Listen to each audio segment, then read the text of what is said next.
It's the Brian Lehrer Show on WNYC. Good morning, everyone. Live from the Greene Space today, our ground floor theater here at 160 Varick Street. Right across the street, by the way, from a little winery called City Winery that's about to be torn down so a Disney headquarters skyscraper can go up in its place. But it is still charming down here, and City Winery gets to move and exist, I understand. But it is still charming down here in what is sometimes called West Soho. Give yourselves a round of applause for making the trek.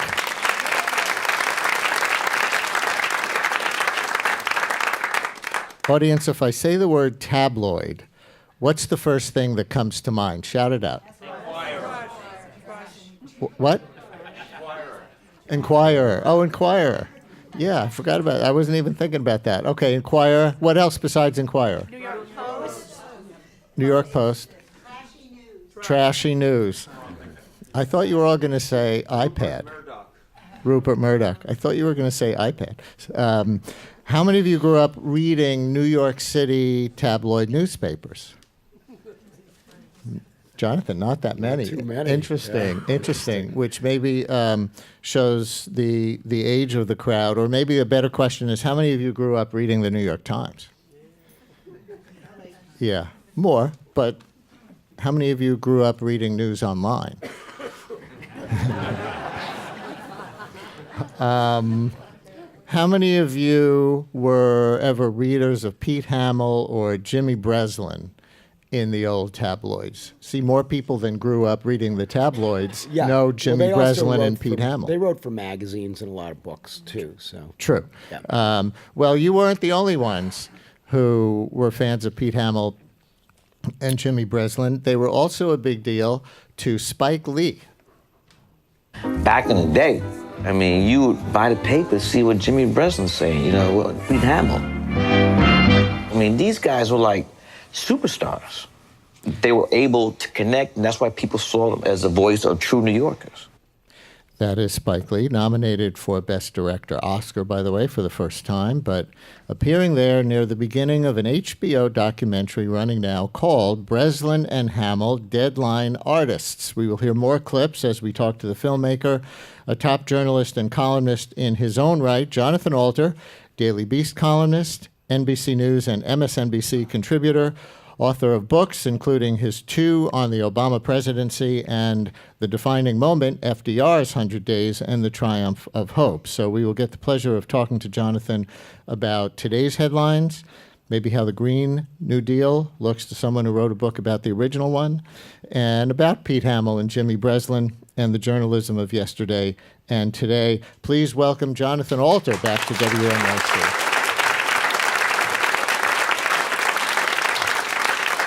Thanks, Brian. I love the Greene Space. I love doing events here. Have you done other stuff Yes, here? I don't even know. It's always exciting. It takes it up a notch. So That's great. We'll get to the film. Let me ask you the question I teased in the intro. Having written a book about FDR and the launch of the original New Deal, how do you see the New Deal framing? You don't have to critique everything about the Green New Deal, but the New Deal framing, as familiar as you are with that language, for Alexandria Ocasio-Cortez and the others behind the Green New Deal? I think it's terrific. And it actually fills a real gap in Democratic Party framing of issues, which has been a real problem. There's been improvement lately. Calling it Medicare for all is better than single payer. Like, I never understood, why do Democrats call it single? What the hell is that? You know, there was a problem with political language that Democrats had for a long time. And calling it the Green New Deal, it signals that it's about jobs, that it is about what FDR called bold, persistent experimentation to confront our problems. And it's all positive as long as they don't attach the S word, socialism. Now, there are a lot of younger people go, well, what the hell is wrong with socialism? For older people, I think they understand that it's politically potentially toxic to get tarred with that. And Franklin Roosevelt never wanted his program to be called socialism. He knew that that would be very damaging politically. So why lead with your chin by calling it socialism? Stick with the Green New Deal, which conveys a lot of great messaging. And on the skepticism with which the Green New Deal is being met, in some quarters, even Nancy Pelosi seemed dismissive of it in a few comments. Ocasio-Cortez criticized ordinary party strategy last week for being too short-term oriented, right? Too focused on playing it safe to win a few elections in the next cycle, like with outdated Bill Clinton centrism, which is keeping the party from becoming the long-term big tent party that FDR made it back then with big ideas. That's kind of a Ocasio-Cortez and allies take. How much do you agree?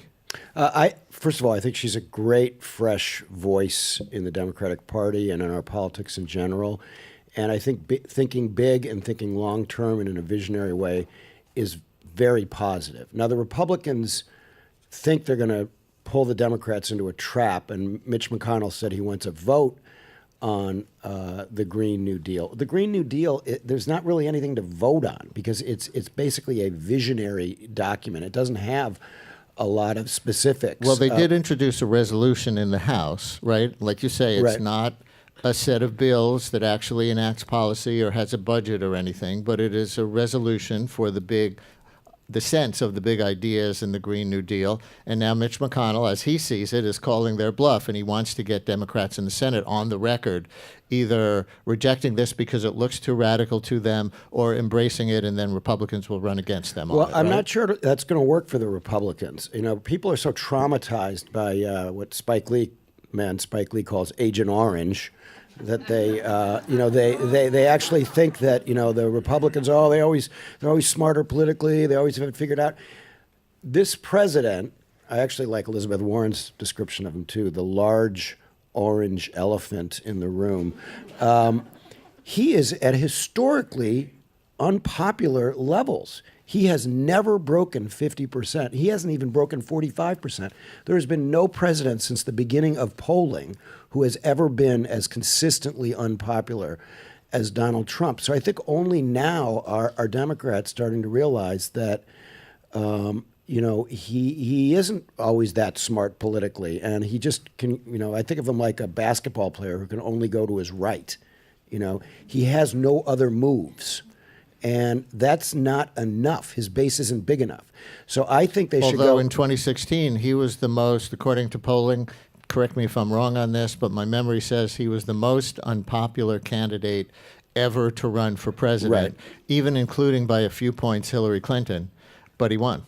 Yes, and he can win again. I'm not saying he's a sure loser. I'm just saying that Democrats should not be traumatized by his seeming popularity, because when you dig into it, he's not that popular. But Democrats, in fact, he's not popular at all.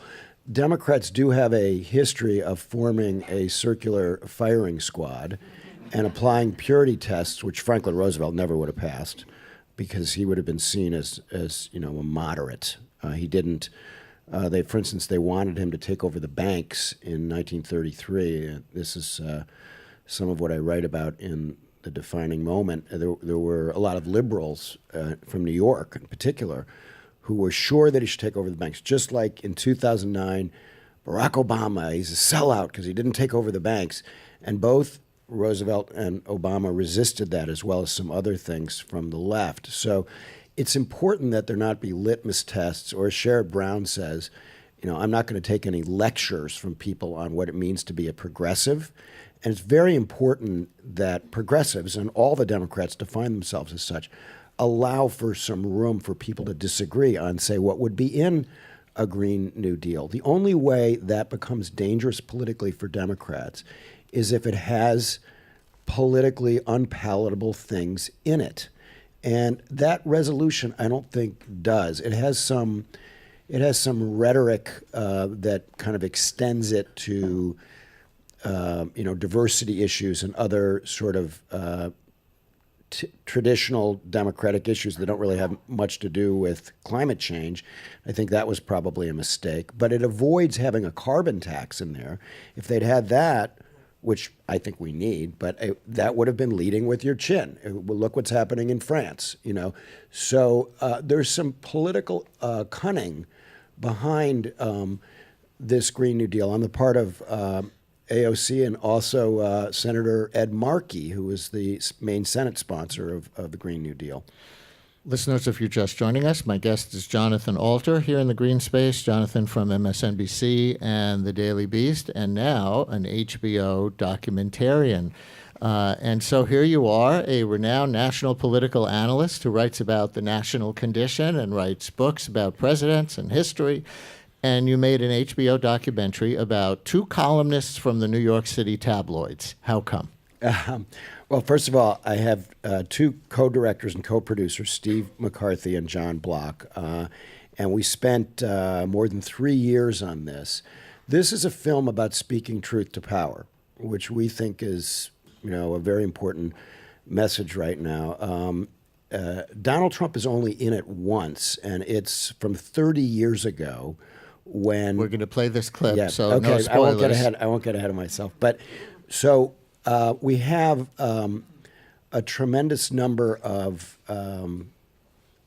major American figures, from Tom Wolfe and Tom Brokaw to Robert De Niro and Gary Trudeau and many others who are in this film, and they all, I think, recognize, as we did, that that there was a time when giants roamed the earth, and those giants, believe it or not, were print journalists. So Jimmy Breslin was so famous that he hosted Saturday Night Live. Can you imagine a print journalist now hosting Saturday Night Live? And Pete Hamill was so sort of big in the culture that he was dating Jackie Onassis, the most famous woman in the world, and Shirley MacLaine, a top movie star, at the same time. And Jimmy wrote a column about it. Know about each. Oh, Jimmy wrote a column. But I mean, I just mentioned that because when they would stand up for ordinary people and ordinary New Yorkers, often against the tide of popular opinion, they were modeling the behavior that we need from journalists today. And the situation today is that, the New York Times and the Washington Post and other national news organizations are doing a really good job, I think, covering Trump in Washington. Not so good during the campaign in 2016, but good now. The crisis is at the local level. And as one of the people in our film, Richard Cohen, a columnist, says, it's at the State House and City Hall that your pocket gets picked. And because of structural changes in journalism, local news now is in real trouble. And so one of the things we were trying to do in this film is to explain how vitally important to community building it is to have these voices that are comforting the afflicted and afflicting the comfortable, which is what we are supposed to be doing in journalism.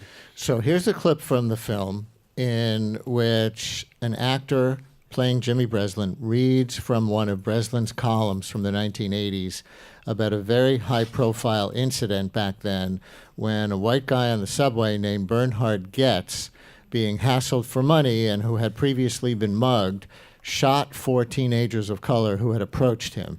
Remind me, who's the actor who plays Breslin? Michael Rispoli, who played Jackie Aprile Sr. on The Sopranos and is in The Deuce right now. Pete Hamill reads his own words, and both Jimmy Breslin, who died in 2017, and Pete Hamill are in the film a lot. They're not played by an actor on screen, but Jimmy was too old to read his old columns, so we hired Michael. And we will play one a little later of Pete Hamill reading one of his. But so here is this reading of, sounding a lot like Breslin, by the way, this Jimmy Breslin column on the Bernhard Goetz case from the 80s. And then also in this clip, immediately after that reading, is the real-life Breslin having a short, testy exchange with someone about it. They burned down something irreplaceable in New York this week, and there were people who looked at the ashes and turned them beautiful. A man on a subway took out a gun and shot 4 people, 2 in the back, and ran away. One of the 2 shot in the back was 19, and he will be in a wheelchair for the rest of his life. There were people who praised the gunman. As lawlessness was applauded, we in New York arrived at the sourest of all moments, when people become what they hate. Would the gunman have fired, and would people now be jubilant if the four had been white? Almost no one wants to hear that question, because it would shorten the celebration. Mr. Breslin, if somebody were to attack you, would you just stand there with your arms out and not protect yourself? I hope I fight back, and I also hope I wouldn't shoot two people in the back and another one in the side because he didn't turn around quick enough that I could shoot him in the back. So, that from Jonathan Alter's HBO documentary, Breslin and Hamill, Deadline Artist. Why do you include that reading and that scene? Les Payne, the late columnist for Newsday, African-American columnist, said that during the Bernard Goetz case, he thought it was the most frightening time of all of his 50 years in New York journalism because the entire city was on the side of the so-called subway gunman or death wish gunman. He had seen a Charles Bronson movie where Charles Bronson shoots some muggers on the subway. And so it was, as Les Payne describes in our film, it was basically Jimmy Breslin against the entire city of New York, including many African Americans even, who were so upset by crime levels. There were more than 2,000 more murders a year then than there are now in New York City, that they kind of thought that vigilante justice was okay. So for quite a while, and that clip you heard was Breslin on the old Phil Donahue show, and Phil says to him, you are singing an awfully lonely tune, Mr. Breslin, and he was. Then it comes out that Goetz is a lunatic.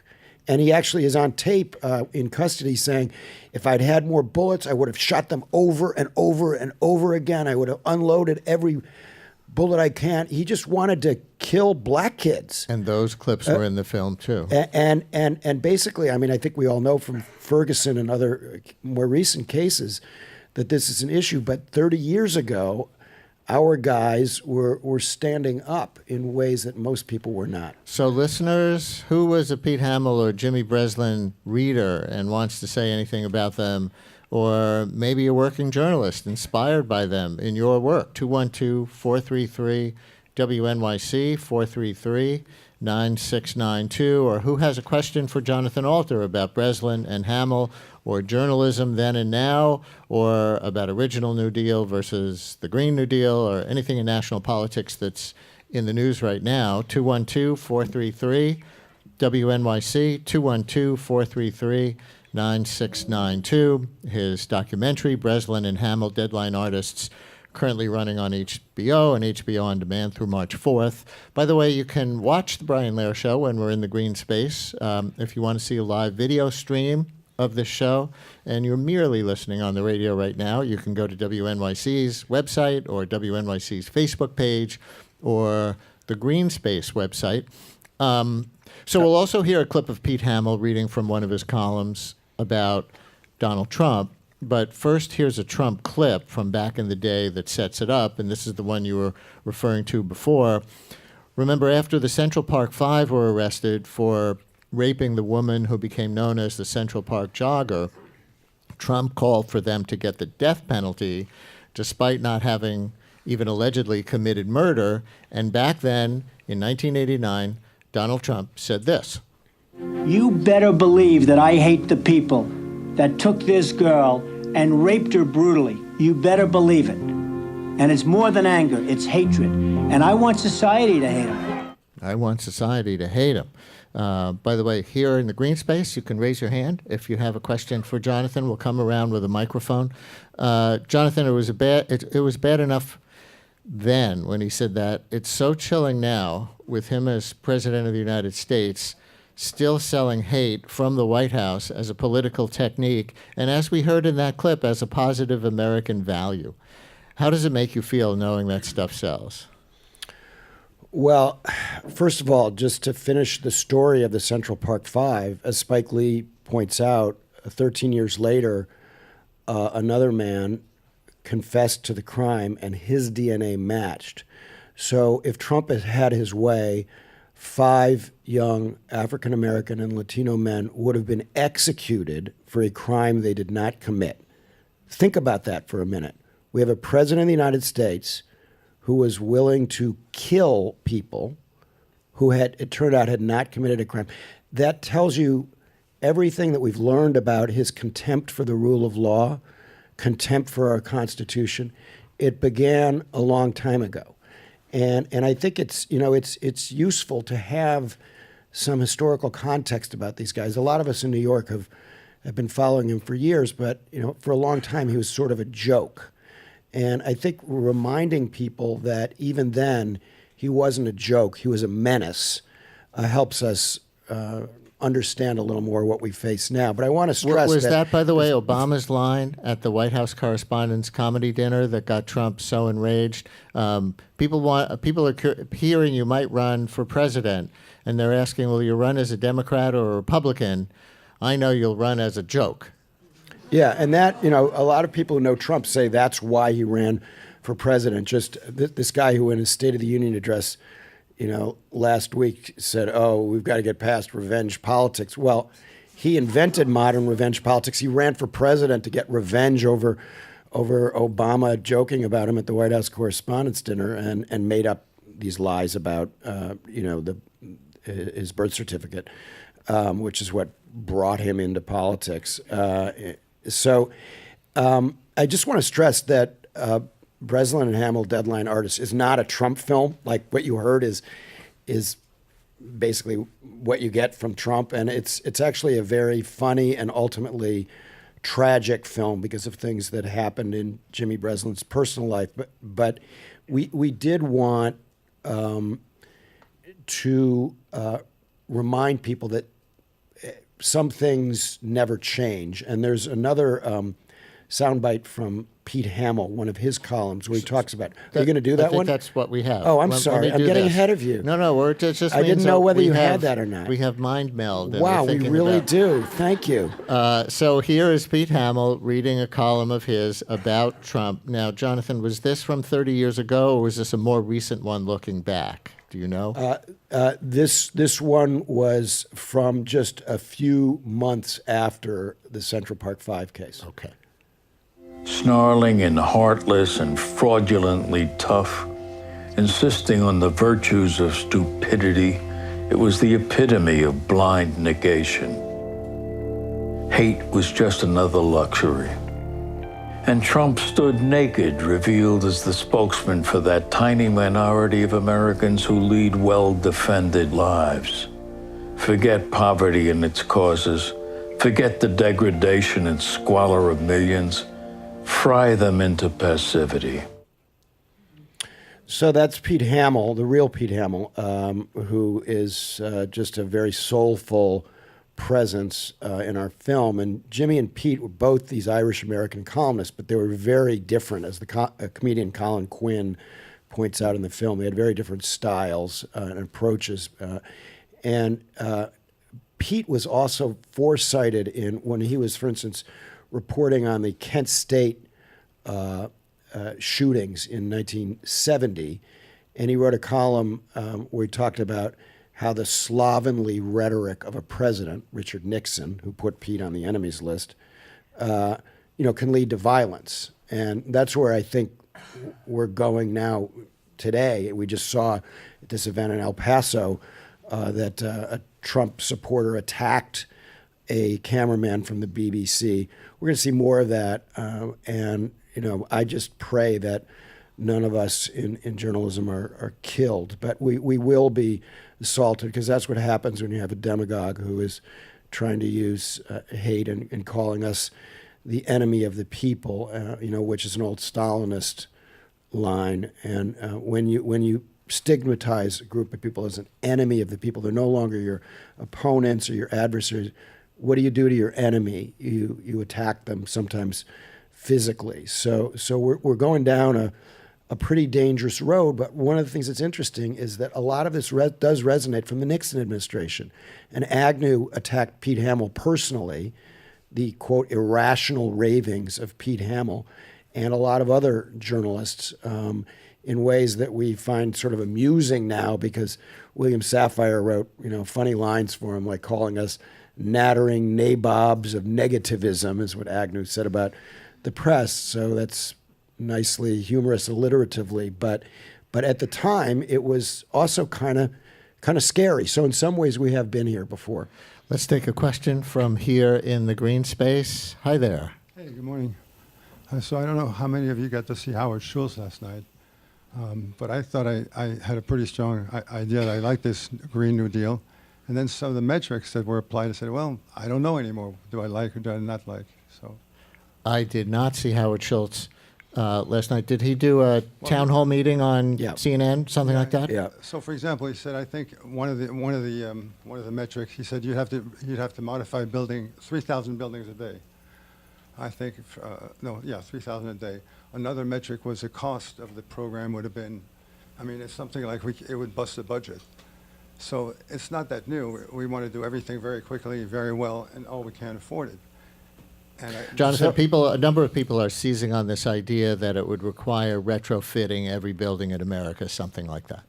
So this is in some ways a perilous time for progressives who want a Green New Deal, because it's like a blank slate, and Trump and Howard Schultz, who has no business getting press coverage right now. You shouldn't get press coverage just because you're a billionaire. You know, if he gets to 10% in the polls or something, then maybe the press should be paying attention to him, but they should be ignoring him now. And people should understand that if he does run, he will very possibly reelect Donald Trump, because even if he only gets the 4% where he is right now, most of that would come from Democrats. So this would be, one of the most selfish, destructive things imaginable if this man, Howard Schultz, whose coffee I like, but if he goes ahead and runs for president.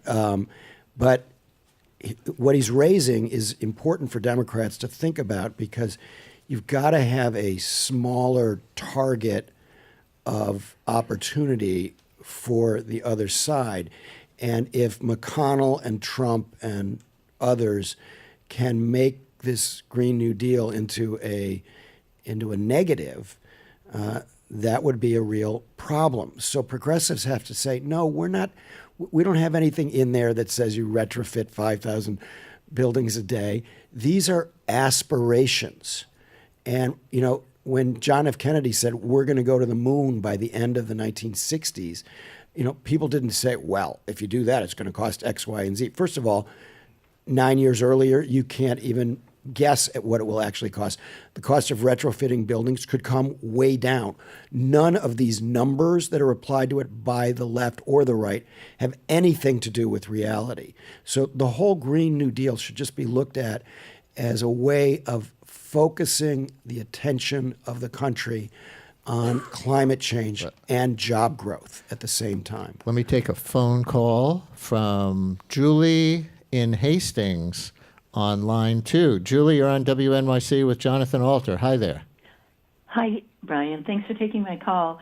I'm thinking about the question of, are there any visionary, gutsy journalists like Breslin and Hamill today? And one that popped into my head, possibly, I'm not a journalist, just as a reader, was David Gonzalez, who spotlights the neighborhoods of New York, but then takes the lesson to a national, even lyrical level. In the Times, David So Gonzalez. David and I were colleagues at Newsweek in the 80s. I worked at Newsweek writing a column for more than 20 years. He's a great example of that this work is still being done. Dan Barry and Jim Dwyer, who are both in Breslin and Hamill Deadline artists, and they are doing this work all the time. And then there are quite a number of other people in other cities who are still doing it, but they're not nearly as many as there used to be.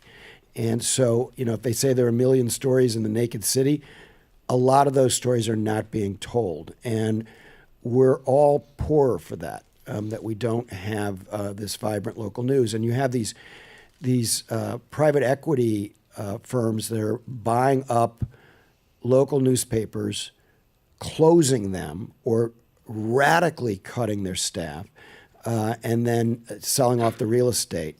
So there's sort of vulture capitalism that is really hurting local news. And then in some cases, like at the New York Daily News, it's just the internet and other market forces. They used to have 400 people working there. They now have 45 journalists. So you just can't cover a city the size of New York in any kind of effective way with what's going on. The financial crisis, the business model crisis for journalism, excuse me, notwithstanding, though, the review of the film in The Atlantic praised Hamill and Breslin certainly for being journalists who came from the working class, writing about people who were disenfranchised. But the writer, Sophie Gilbert, says the movie glossed over, for as good as it was in other ways, how the ribald culture, she put it, might have helped keep a generation of non-white male talented reporters on the sidelines, and also makes it seem like good grassroots journalism went out with Breslin and Hamill when there really is a new generation of loudmouth, community-focused, diverse journalists changing the world today. Yes, I mean, it's interesting because we've had about 40 reviews, and even Sophie Gilbert's was very positive, saying, you should see this film. But I think she makes an interesting point. It's always easy to ask somebody to make a film different from the one they were making. But at the end of our film, we have Les Payne, who, as I mentioned, died not long after we interviewed him. And he joins Earl Caldwell, another well-known African-American columnist for the Daily News. They don't believe that Jimmy and Pete were preventing this young generation from coming up. So it would have been wrong for us to put that in the film. They believe that Jimmy and Pete did more for African-American journalists than any other journalists they knew. Now, are there more voices now from the community? Do we have a greater diversity of voices? Yes. Is that a good thing? Absolutely. And Robert Krulwich, Les Payne, Gloria Steinem, and others all said at the very end of our film, and maybe Sophie thought we didn't do enough on this. They all said that there are great people coming along. Spike Lee also, that right. we've passed the baton to a new generation. So I'm very hopeful about that new generation. There's a lot of talent out there. The problem is that the business model for local news is broken, and we haven't figured out how to make the internet work yet. And just one other thing kind of on that point, because it should be mentioned, I think, since we're speaking in glowing terms about Jimmy Breslin, he got suspended for a racist, sexist rant against a young Korean-American woman journalist who criticized him. It made me think today he might be banished for that rather than suspended for 2 weeks, and maybe he would deserve it. So is there a story of white male privilege here with these two as well, or with him? Well, we certainly wanted to raise that, and we dealt extensively in the film with this moment, which was the lowest moment of his career, where he insulted a Korean-American reporter at Newsday in unforgivable terms, and we leave it, to the viewer to decide whether it was right to suspend him or whether he should have been fired at the time, as Newsday considered doing. And I think one of the things that we wanted people to think about is this concept of zero tolerance that is now, I think, becoming a little bit of a problem for the Democratic Party, because you can get yourself in a bind. It sounds good, but whether it's on drug use, where it doesn't really work in schools, or on some of the Me Too questions where the Harvey Weinsteins get conflated with the Al Frankens. Do you want to have like a zero tolerance for everything? And one of the things we tried to raise in the film, without letting Jimmy Breslin off the hook at all for this terrible thing that he did and said, is what would have happened if he had been fired. So he did some really important work after that, really important, particularly on race issues. And you do have to think, as you're assessing, well, nowadays he would be fired. Are we losing anything? And maybe he would have been replaced by that young Korean-American woman journalist who might have done good work. By that time, not only because she was working there, but by that time the newsrooms were fully integrated and had many women and minorities working for them. So those guys weren't standing in the way of by that time. I don't think that it's a sort of a binary question. You either get these old these old progressive Irish Americans, or you get this new generation. You want both. You want a mix. We just have a minute left. I want to end with one piece of breaking news. I see it's being reported that it looks like Trump will sign the bill to avert another government shutdown and lick his wounds and fight another day another way. But does this whole episode mean anything for you as a political analyst for 2020? We should remember the Republicans politically lost a shutdown in 2013, but they did really well in the midterms the next year. Yeah, so it's too early to know how any of this will play out, and we're not going to be talking about this very much in 2020. But what it does indicate is that Trump is a horrible negotiator. I mean, he could have had $25 billion for his wall in 2018, and he's gonna get like what 1.3 billion, 1.4 billion, and it's not even really for a wall. And so if he had just agreed to DACA without tacking on limits on legal immigration. Right. His meanness got the better of him on that deal, which he walked away from. And then he could have had a deal that was even better than this in December. And he blew that off because President Ann Coulter told him to. And, so this guy is not the sharpest knife in the drawer all the time. And I think it's just important to recognize that because we get scared. He's so obnoxious. He's such a bully that people tend to cower in front of bullies. And I think Nancy Pelosi, in particular, is really modeling how to stand up to him. I think Vice President Limbaugh gave him a pass on the air yesterday, so we have this breaking news this morning. Breslin and Hamill, Deadline Artists, will next air on HBO Signature this Sunday, February 17th at 1:45 p.m., and it's available on demand through March 4th. Please thank Jonathan Alter. Thanks. Live from the Greene Space, Brian Lehrer on WNYC. More after this. Hi, I'm Allison Stewart, host of All of It on WNYC. On the next All of It, Eater's senior restaurant critic Robert Sietsema joins us for a pre-Valentine's Day call-in special. Robert will answer all your most difficult questions about where to take your most difficult loved ones for dinner. Be they vegan, gluten-free, or even just picky, he has a recommendation for you. So call in with your questions Wednesday at 1:40 p.m., or you can tweet us anytime at AllOfItWNYC. Don't miss All of It, weekdays at noon on WNYC. WNYC supporters include Burn This on Broadway, starring Adam Driver and Kerry Russell, from playwright Lanford Wilson and directed by Michael Mayer. Previews begin March 15th for 17 weeks only. Tickets available at burnthisplay.com. The All of Us Research Program NYC, working to accelerate health research breakthroughs by enlisting a group of 1 million people to share their individual health data with the program. Information at joinallofus.org/NYC. The Town Hall, presenting flamenco dancer Farokito, performing a new work that embraces the gypsy flamenco tradition while reshaping it. Friday, February 22nd at 8 p.m. Tickets at thetownhall.org and Ticketmaster.com. This is WNYC, 93.9 FM and AM 820. NPR News and the New York Conversation.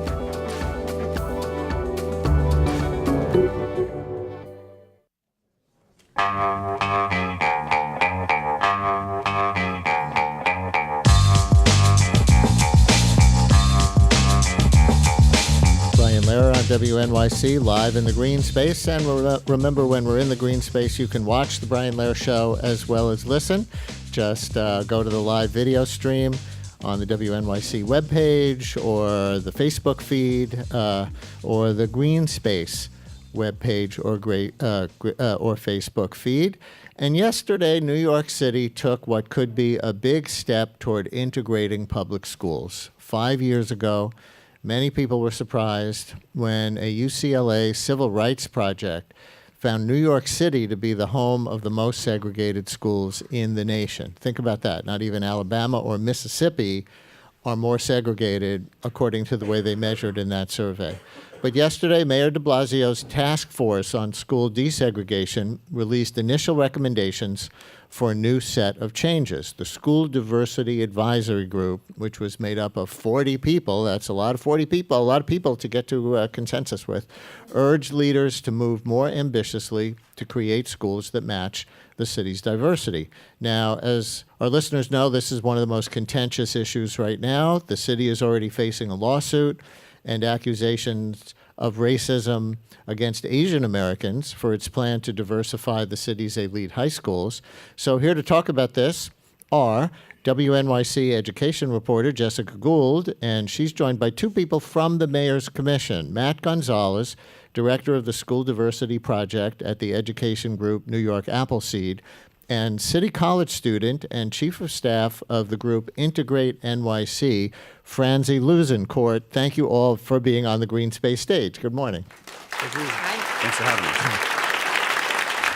So, Jessica Gould from our newsroom, from your reporting, what's new about this action that the mayor wants to take?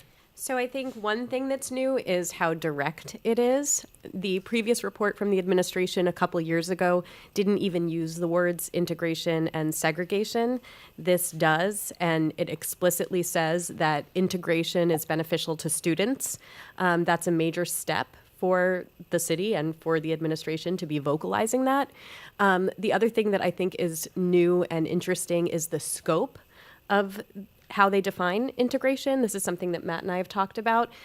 They aim to broaden it not just to be about moving bodies from one school to another, but looking at who's doing the teaching, what's being taught, culturally responsive education and curricula, suspensions, lowering them, and more restorative justice, and a suite of other things that go into the school climate and broader education of the students. Matt, you want to pick up on that? What's important here and what's actionable?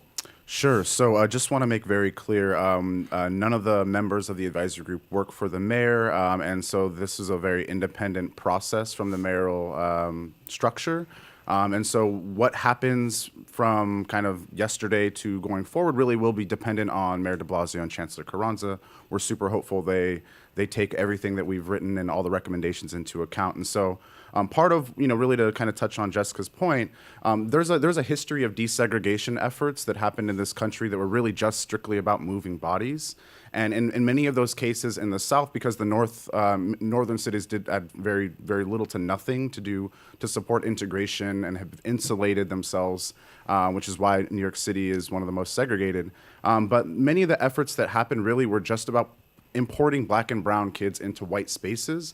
And what we know from that history is that while there were some benefits and opportunities that happened for a handful of black and Latinx kids, we know that they experienced tremendous violence, both intellectual and physical. The structure of teaching that was kind of imposed on them was not culturally competent. And so we really, I think part of, and I'd love Franzi to talk a little bit about this, but part of the work that we've done is try to expand what integration means beyond just the movement of kids into spaces, because the implication that Franzi or I sitting next to a white student is there's somehow magical things that are going to happen is a racist and a classist kind of narrative. But there is something democratic and beautiful about us sitting in diverse spaces, and there is something powerful about sitting in educational spaces that affirm and engage young people based on their identities and through an inclusive process.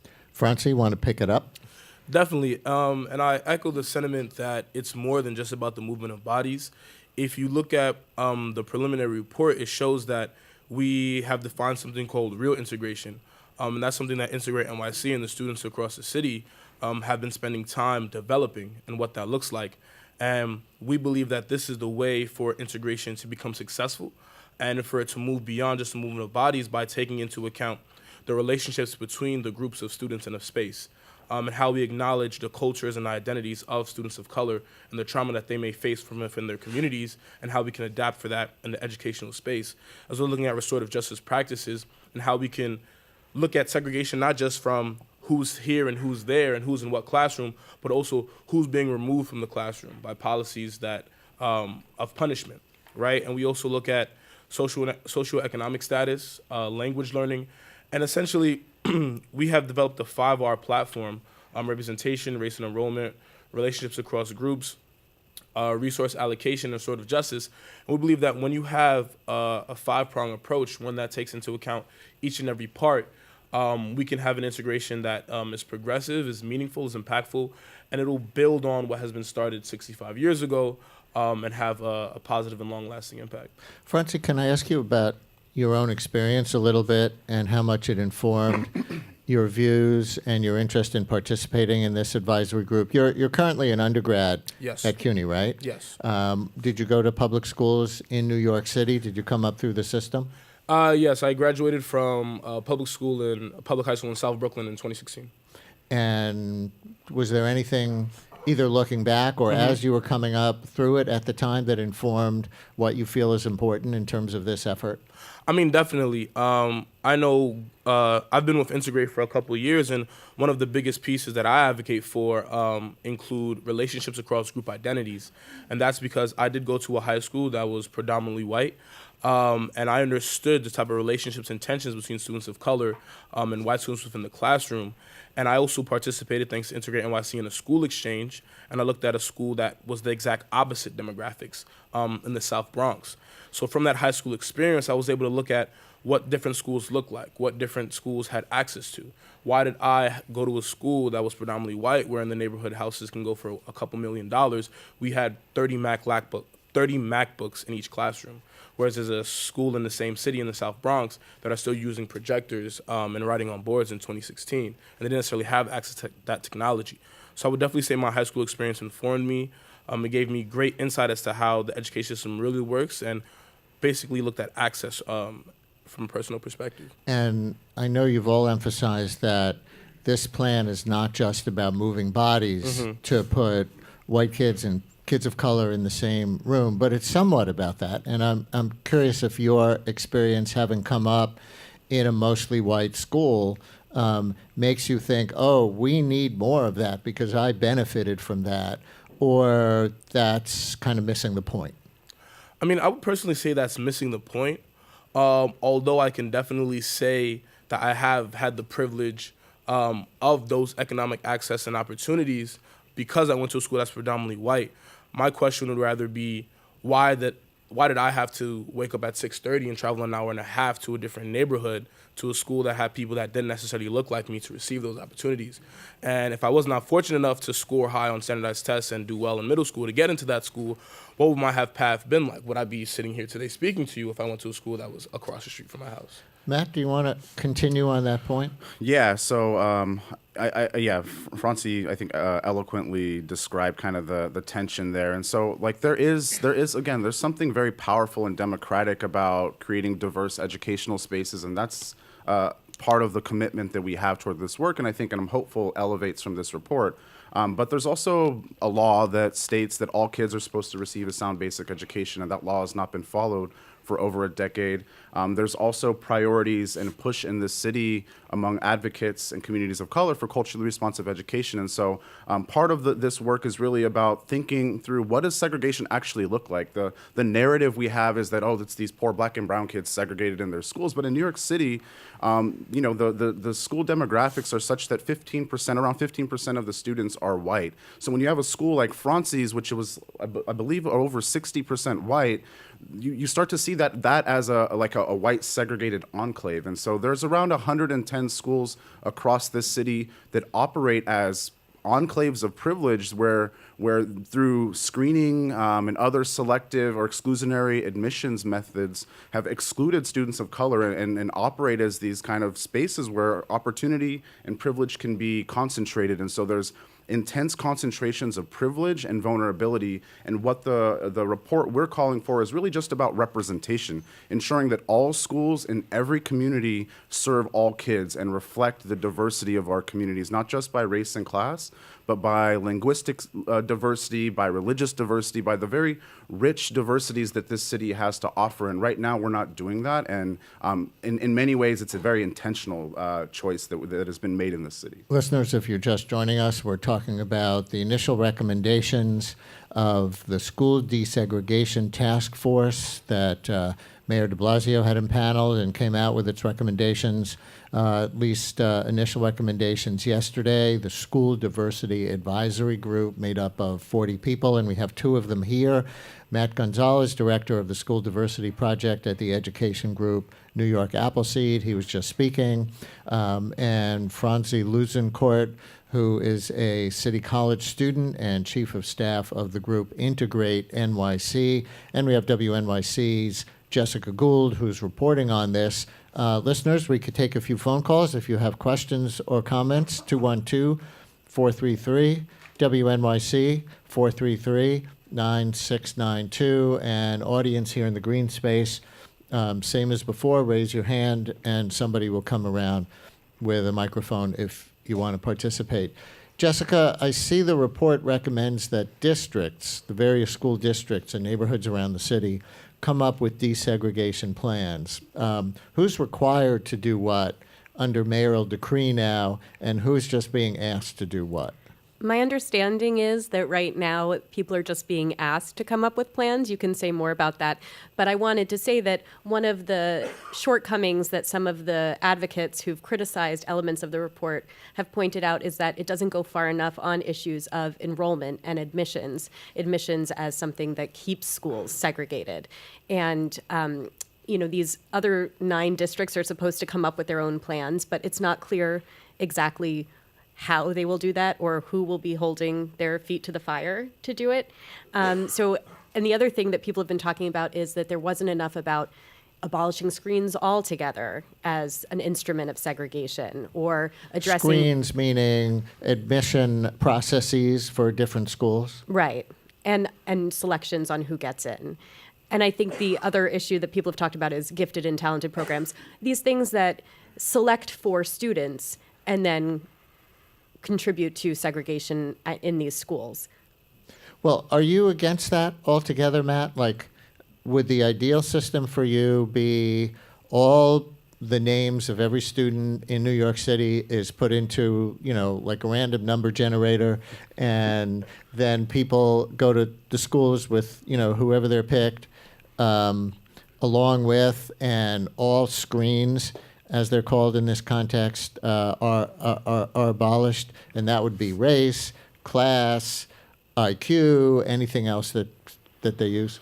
Yeah, so unfortunately, it's just not. It wouldn't be that simple, even if there was a wand to wave in the city, because of the function of residential segregation, but also the way that the community school districts, there's 32 community school districts.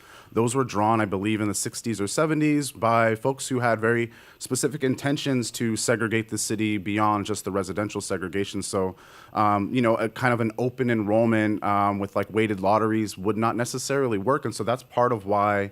The plan really calls for communities to be at the forefront of designing what pro-diversity admissions look like. And I think from our perspective, at least from New York Appleseed's perspective, we don't believe that 9 and 10-year-old kids should be measured based on their attendance, their test scores, their tardiness, because a lot of those are actually economic factors. And so we do think that these types of admissions methods are designed to exclude people from schools. They were designed during a different era to draw white people back into the system. I think that there was some logic behind that, but I also think that created a sense of entitlement around certain schools and certain mechanisms for admissions. And so, I think for us, the primary step is about just dismantling the system of barriers to access that exist in the city, and they're all over.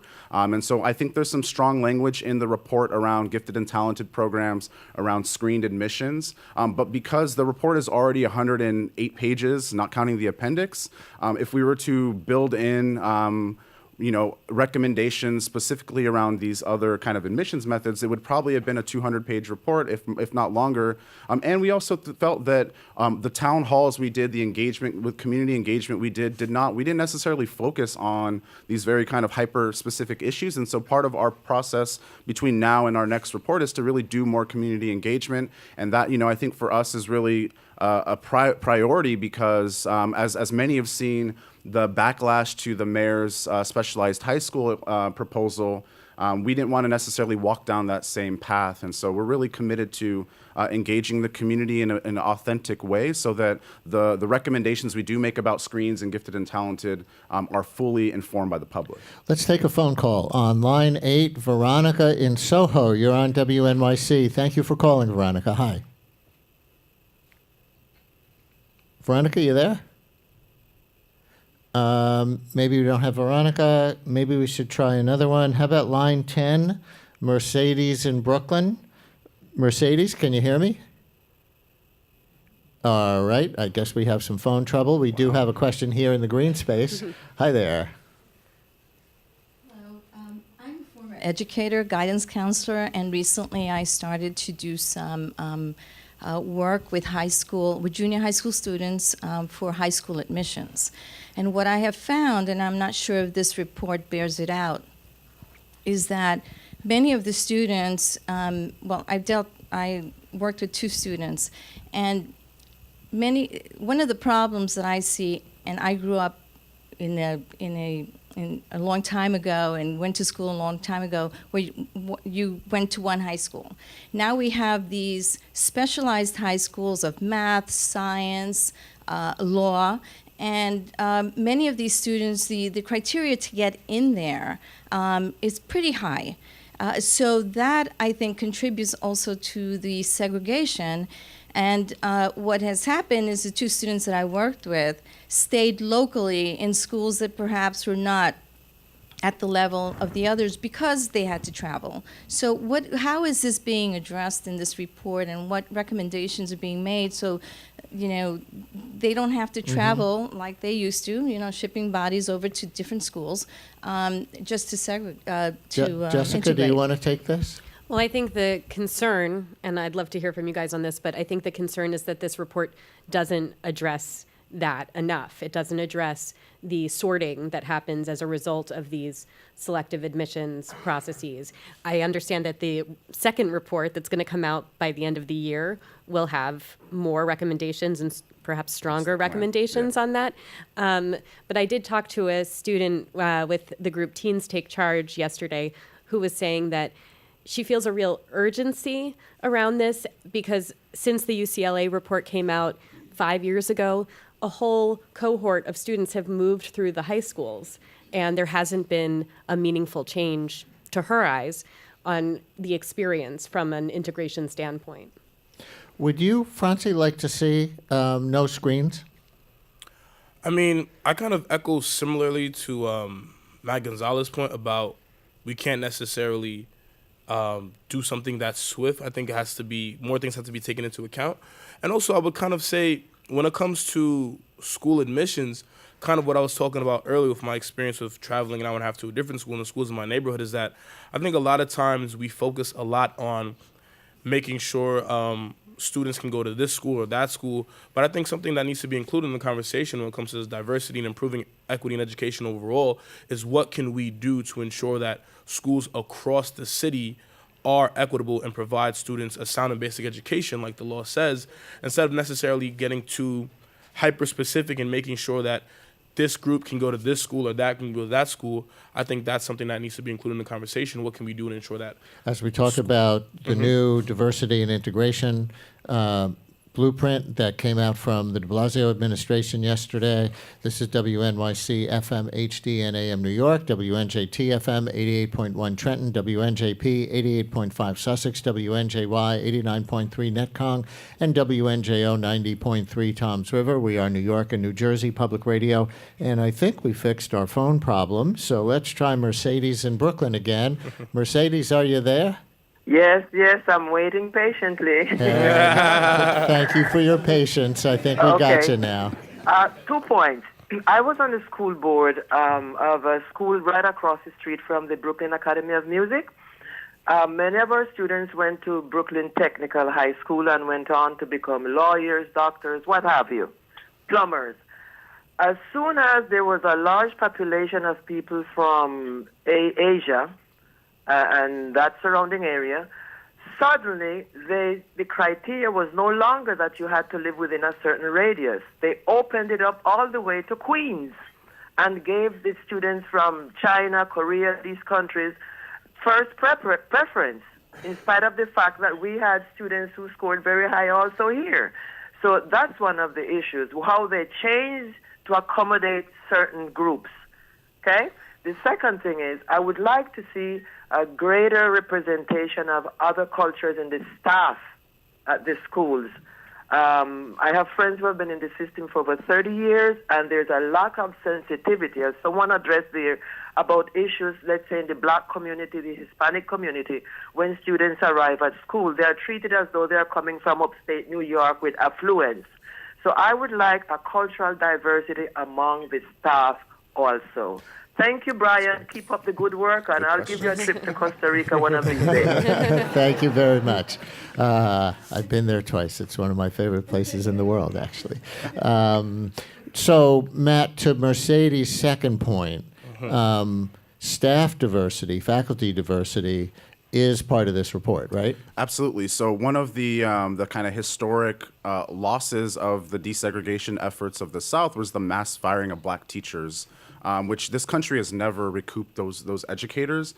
So in New York City, but across the country, there's a dearth of Black, Latinx, and Asian educators in our classrooms. There's a wealth of wonderful academic research that suggests that just having a teacher that reflects your identity, just having a teacher of color, not just for Black and Latinx and students of color, but also for white students, just increases academic achievement and opportunity. So like for us, you know, that's why we really wanted to think comprehensively about this, that again, you know, the work of integration needs to be not just about moving bodies, but about moving practice, moving pedagogy, moving resources. I mean, ensuring that we have faculty and staff that represent our students, so that when, you know, I'm a former teacher, but I'm one of the men of color who after 5 years in the classroom are like, I got to go because this is a toxic space. So we're really committed to ensuring that teachers of color and faculty and staff and administrators and leadership are brought in, and not just brought in, but retained into the system,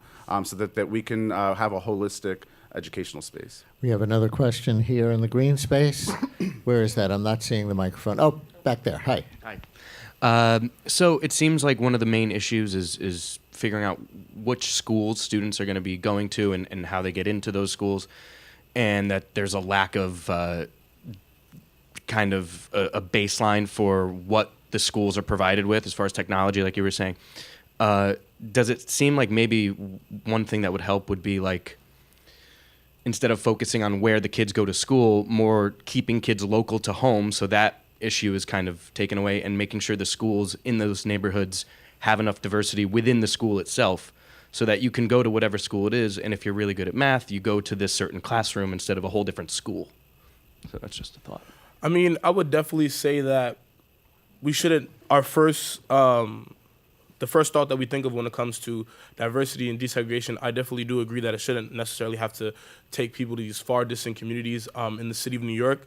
I do believe that overall we need to do a better job in making sure that our communities across the city, because as we know, New York is a diverse city, and different communities based on housing segregation and whatever the demographics look like of 2019, they all serve different types of communities. And I do think that the schools in those neighborhoods should cater to those communities in some way, and also still have the resources that they need. I also believe that, you know, I think that would necessarily be the idea. I know a lot of times there's pushback from parents that they don't necessarily feel safe about having their students travel across the city. And personally, I wasn't necessarily a fan of traveling an hour and a half, but that seemed like the only option. And I do think it would be powerful if we can give students the option to get excellence and equity in education within their own communities, and that inherently does say something about people that look like them and the access to opportunities We're just about out of time. Jessica, I wonder if you can put a sort of personal advice cast on this a little bit. We're talking about policy and desegregation, and I know there's a new report just out today from Inside Schools, which is known for helping parents navigate the many different school choices that there are out around the city. And I gather the new one has to do with, very much takes diversity into account as one of the criteria. So what can individual parents do who care about this while the city is hashing out its policies? That's a really good question. I think you do have an email address for tips about what people want to see going forward. Yeah, it's, I'm probably going to butcher this, NYCSDAG at NYCSDAG@gmail.com. There's a website, NYC School Diversity, NYC.org. I may be failing that too, but Google that stuff, you'll be close. All right. Well, we're going to ask the mayor about this when he comes on the show on Friday, and obviously continue to cover it. So we thank WNYC education reporter Jessica Gould, Matt Gonzalez, director of the School Diversity Project at New York Appleseed.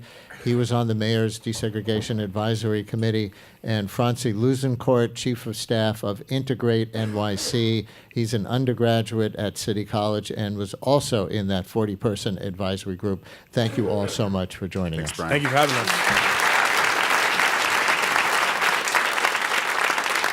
Brian Lehrer on WNYC. Okay, listeners, quick. Who wants to actually see Richard Hake do the news? Quick. Log on to the Greene Space website for our video feed, or the WNYC Facebook page, or WNYC.org, because live from the Greene Space stage, it's time for the latest news with Richard Hake. Hi, Brian. The MTA expects to begin construction on the L train tunnel on April 27th. We're just getting this in. This is according to reporters briefed by the MTA this morning.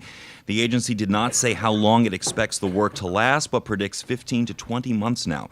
The L train will be shut down on nights and weekends to repair damage from Sandy. Trains are expected to run every 20 minutes during construction. The police department is mourning the loss of a detective killed in the line of duty. 42-year-old Brian Simonson was shot in the chest last night as multiple officers fired on a suspect at a T-Mobile store in Richmond Hill, Queens, as they responded to an armed robbery call. Sergeant Matthew Gorman also was shot. He suffered a leg wound. He's in stable condition. The suspect was shot. He's in stable condition. Both of the officers were in plain clothes. And speaking from Jamaica Hospital last night, Mayor de Blasio praised the bravery of the officers. Our officers, our detectives, our sergeants go in selflessly to protect others, and they know it's a moment where they cannot hesitate, where even a moment of hesitation could mean a life is lost. The mayor had been planning a visit to New Hampshire on Friday. He has now canceled that trip. This investigation is ongoing. Police do report that the suspect had an imitation firearm. A lawsuit filed in federal court accuses the government of denying detained immigrants their right to due process. The case was brought by 3 public defender groups. It involves a Manhattan immigration court where hearings were switched from in-person to video teleconferencing. Attorney Andrea Sinens of the Brooklyn Defenders told The Takeaway this puts the immigrants at a disadvantage. They're not being given the opportunity to fully participate in their hearings, to communicate with their counsel, to see the evidence against them. The suit claims 2 immigrants lost their cases because of problems fully communicating during video hearings. It also says technical failures are rampant and lead to delays. The government doesn't comment on litigation, but in the past said its video technology is more cost effective. The Catholic Church in New Jersey could release a list that names abusive priests. That's according to NorthJersey.com. The state's 5 dioceses, Newark, Patterson, Metuchen, Trenton, and Camden, could release this list as soon as today. The internal investigation by the church was launched last year after New Jersey Attorney General Gabir Graywall opened a statewide investigation into it. Governor Cuomo here in New York says his meeting with President Trump on taxes was inconclusive. He was in Washington yesterday to discuss the economic impact of the federal tax plan's cap on state and local tax deductions, but after he told WCBS Radio that they didn't come to any agreement. They used the money that they took from New York to finance their tax cut. So now they'd have to find additional funding to restore the money that they basically stole from New York. In a statement, a White House spokesperson says Trump suggested New York turn to fracking and natural gas pipelines to bolster New York's economy. If you're following the Oscar race, you can win some money. Film buffs in New Jersey may have more incentive to watch because the Garden State is the first in the U.S. to allow betting on the Academy Awards. The wager limit will only be $500, but casinos are hoping this will attract more customers. Last spring, the U.S. Supreme Court struck down the federal ban on sports betting, and some odd makers have Roma as the big favorite to win Best Picture and Vice as a long shot. And if you do bet, well, the Foxwire Terrier you would have won last night. You know, I love you all. Every one of you is best in show. The Wire Fox Terrier. Wire Fox Terrier is king again. That was Fox Sports Broadcasting as a dog named King was picked best in show at the Westminster Kennel Club Dog Show at Madison Square Garden. Apparently, the Wire Fox Terrier is the most winning breed at the show. And this afternoon, King gets his photo op at Sardi's and either a meal of chicken or steak on a silver platter. Apparently, King gets to choose what he eats. Mostly sunny skies today, near steady temperatures around 41 degrees. It will be breezy, partly cloudy tonight with a low around 28 degrees, and tomorrow should be mostly sunny with a high near 45 degrees. That's the latest from the WNYC newsroom here at the Greene Space. I'm Richard Hake. On the next Fresh Air, how Russian-style kleptocracy has infiltrated the U.S. We talk with Franklin Foer, national correspondent for The Atlantic. We'll also discuss the latest news about the Mueller investigation, and Paul Manafort, for his article about Manafort is nominated for a National Magazine Award. Join us. Weekdays at 2 on 93.9 FM WNYC. Support for WNYC comes from the Yale School of Management Executive Education, presenting Women on Boards, a program which coaches executive women to secure a seat at the corporate board table. Begins May 5th. Learn more by searching for Yale Women on Boards. The New Jersey Performing Arts Center, presenting the Philadelphia Orchestra led by Yannick Nézet-Séguin, and pianist Jan Leszewski joins for Mendelssohn's Piano Concerto No. 1, Friday, March 15th. Tickets at njpac.org. The Ready, presenting Brave New Work, a new book for founders, leaders, and managers about reinventing organizations. Available now for pre-order at bravenewwork.com. The Jerome L. Green Foundation, helping to keep the arts affordable and accessible for audiences across New York City.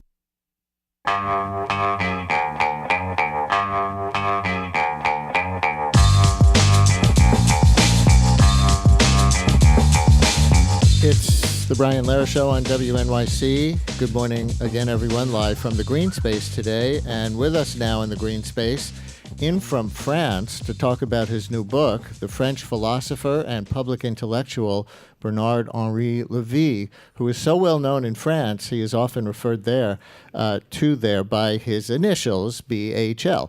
His new book is called The Empire and the Five Kings, America's Abdication and the Fate of the World. Welcome back to WNYC. So nice, after speaking to you on a transatlantic phone line several times, to have you in person in the Greene Space. Hi. Thank you. And thanks to everybody, this fine crowd. Thank you very much. Fine. Before we get to the second part of the title, America's Abdication, would you start by identifying who you mean by the five kings, which I see you also referred to as five capitals of hate in the world today? Five capital of hate, five capital of undemocratic regimes, five capital of dictators who kill their own people and threaten the West. They are Erdogan, the neo-Ottoman Sultan in Turkey. They are Xi Jinping, a true imperialist who martyrizes and tortures his own people. You have Putin, who is for me one of the biggest dangers for the planet of today, because he's at the head of a zombie state, but he has the wickedness of the strong guy he wants to be.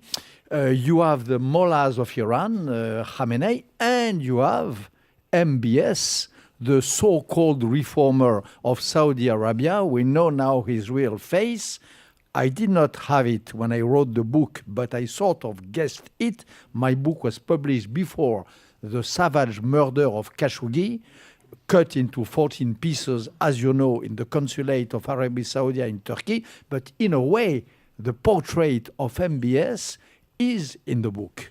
I depicted him as he is, as one of these five advocates of hate and murder, who prove my friend Frank Fukuyama to be wrong when he said that the history was over. History is resuming with these five kings. And that was 30 years ago when we had the fall of the Berlin Wall and the end of the Cold War, 1989, when philosopher Francis Fukuyama said, it's the end of meaningful political conflict in history, but here we are.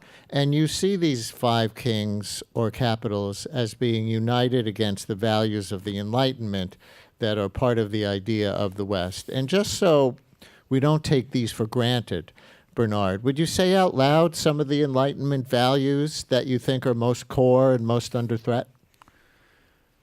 The relationship of equality between women and men, the fact that a woman has the right to show her face, to marry whoever she wants, not to be harassed.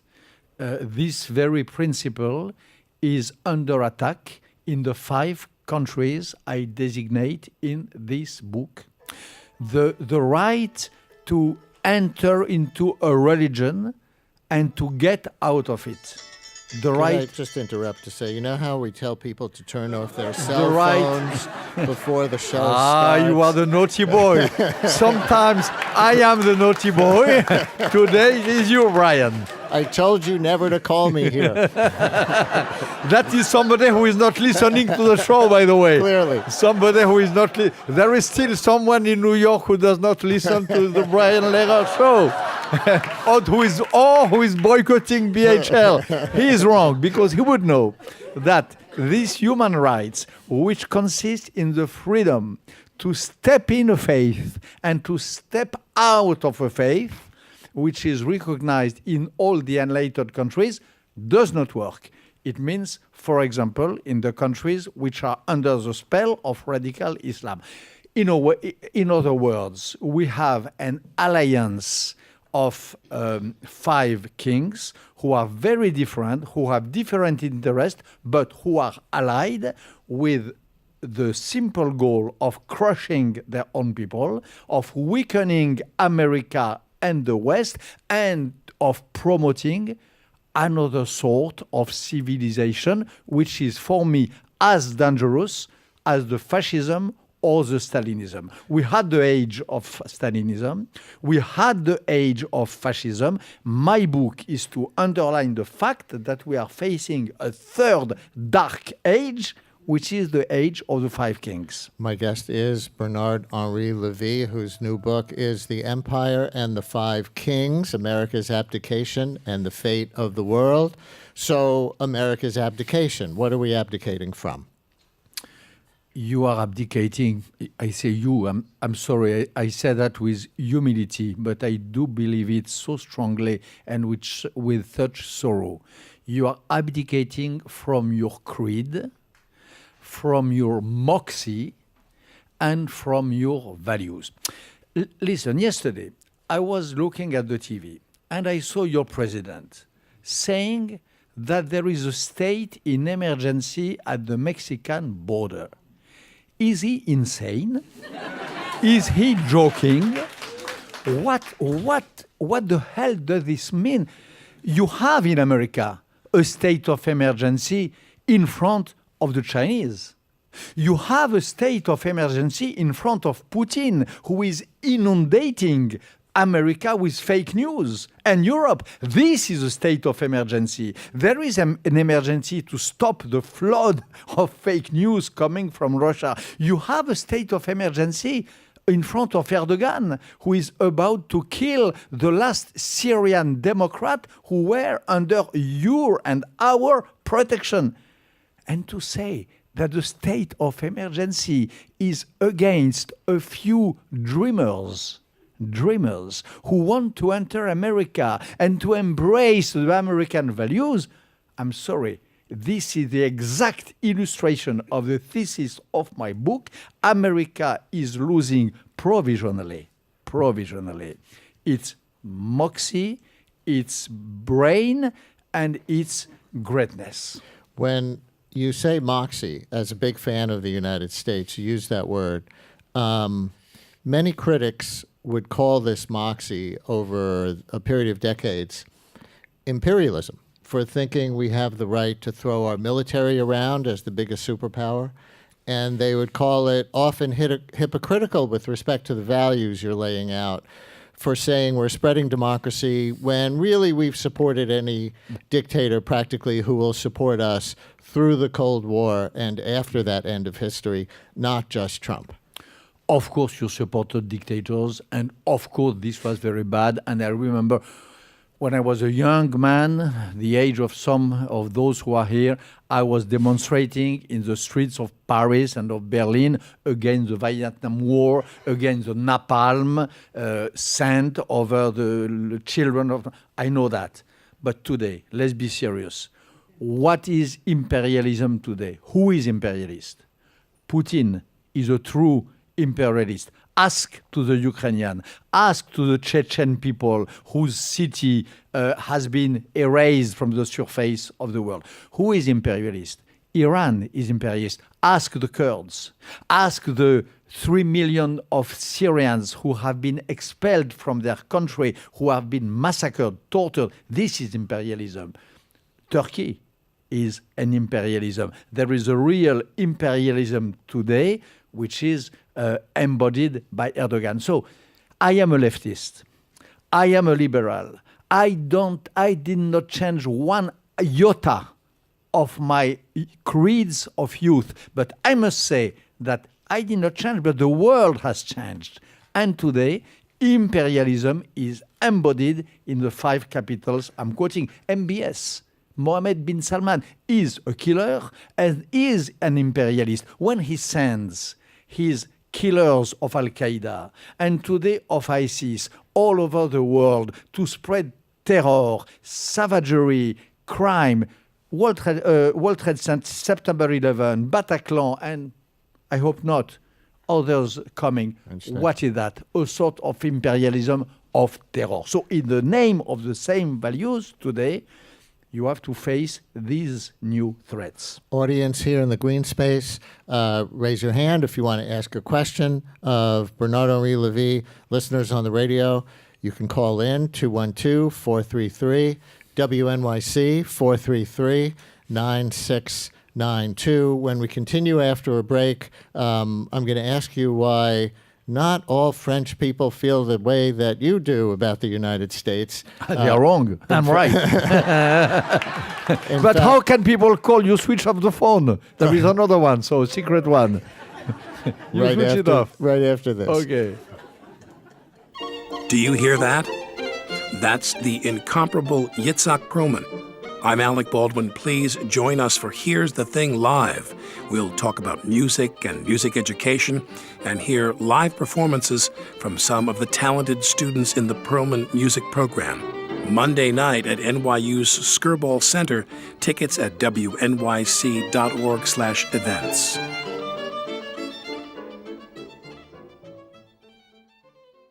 WNYC is supported by Brooklyn Solar Works, specializing in providing solar power installation in New York City, whose Gowanus showroom is open to the public. More information at brooklynsolarworks.com/WNYC. The Cy Sims Foundation, since 1985, supporting progress in education, science, and the arts. Information at cysimsfoundation.org.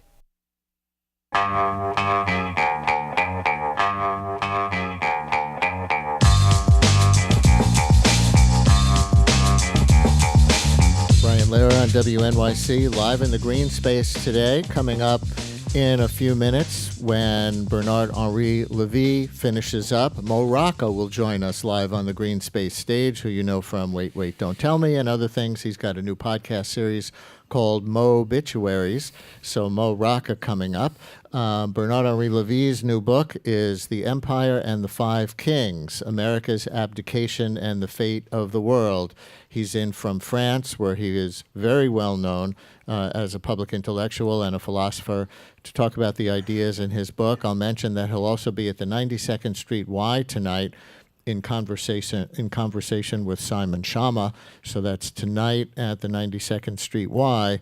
Bernard, not all French people feel the way you do about the United States, as I said before the break. In fact, you say the far left and the far right in France both see the United States as the embodiment of evil, not Russia. Do the French left and right think America is evil today for different reasons? This is the common ground, one of the common grounds between extreme left and extreme right in France. They hate America, not Trump. They hate America itself. They hate the values of America. They hate the melting pot of America. They hate the fact that in America you have people of so many origin living together, respecting each other. They hate American liberalism. And this is one of the main components. This is one of the theses of the book, of this dark side of Europe.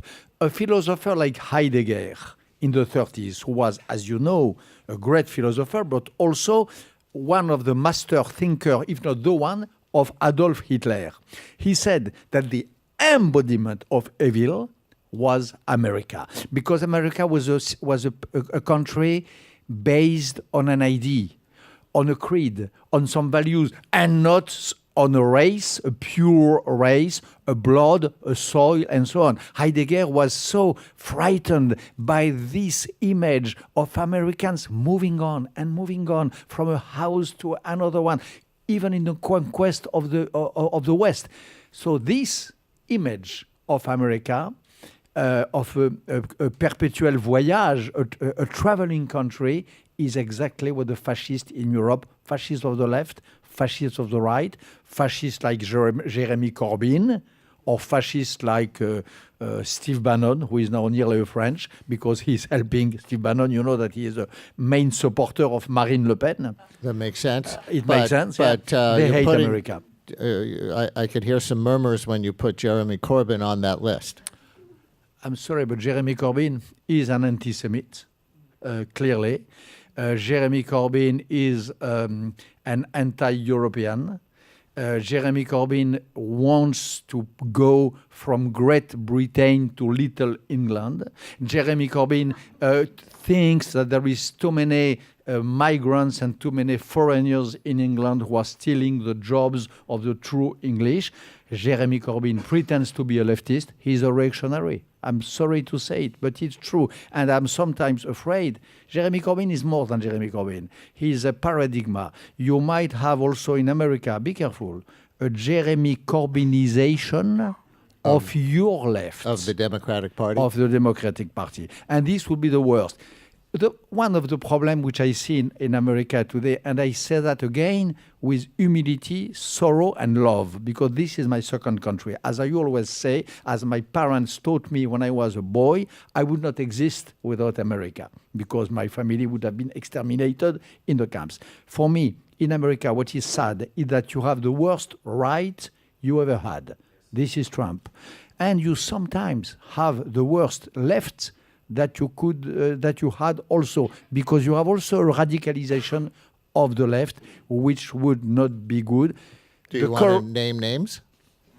I want to be polite, and no, and they are not my main enemies, of course, because I belong to this family. So I will not put names. They are not here to reply to me, but you know whom I mean.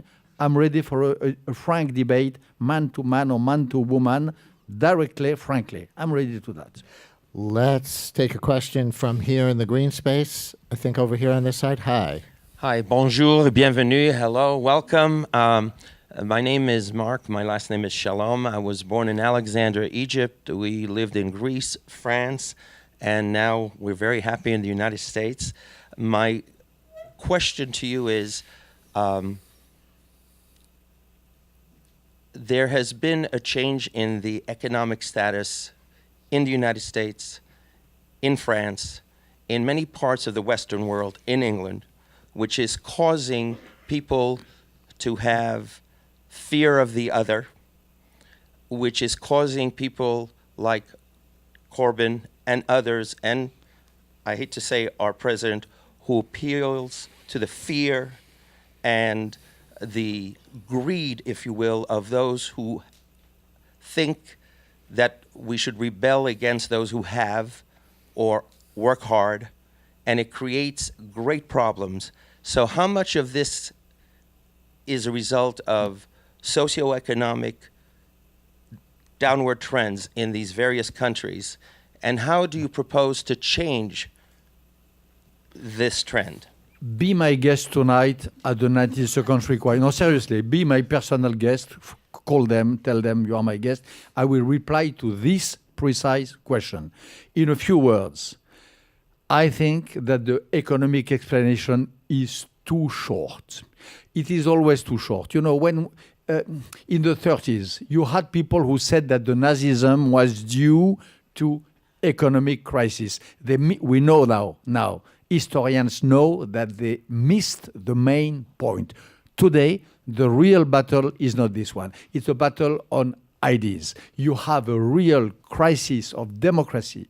You have a real crisis on liberal principle. You have a real hate on liberal values, a hatred of liberal values, who is like a tide. But wait, if we did not have a decades-long hollowing out of the middle class, would we be having this conversation?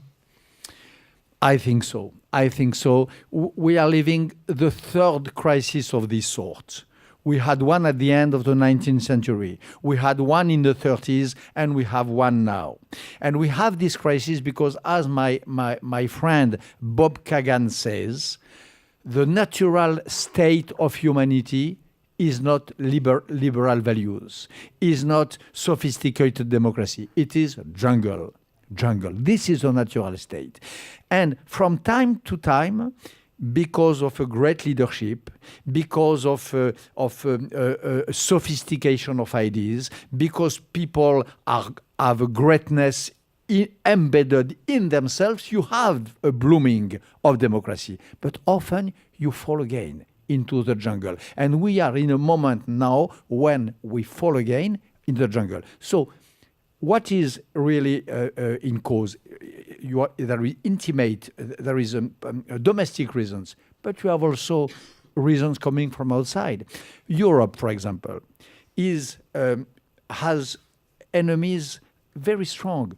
The five I quote in my book, Putin, Erdogan, and so on, they are working hard to weaken Europe, to discourage Europe, to finance and to help the extreme rightist parties.